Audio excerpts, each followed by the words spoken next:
QR kod bor degani bu har doim ham original degani emas. Va'da berganimizdek, bugun sizlar bilan original va poddelka zapchasining farqlarini ko'rib chiqamiz. Birinchidan boshlaydiganimiz propan reduktorlardan. Qo'limizdagi AT09 Alyaska reduktori bu poddelkasi. QR kod yo'q. Ana bu yerda ko'rib turganimiz bu originali. Originalda QR kod bor. Bu original bilan poddelkaning farqi. Ikkinchi reduktorimiz AT09 Alyaska.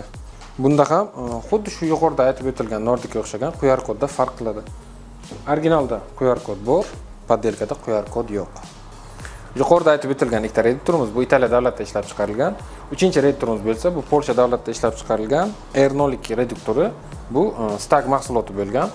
Bu narsaning ham QR kodi bor, lekin bu mahsulotning haligacha poddelkasi chiqmagan. Propan reduktorlar bilan tugatdik, navbat metan reduktorlarga.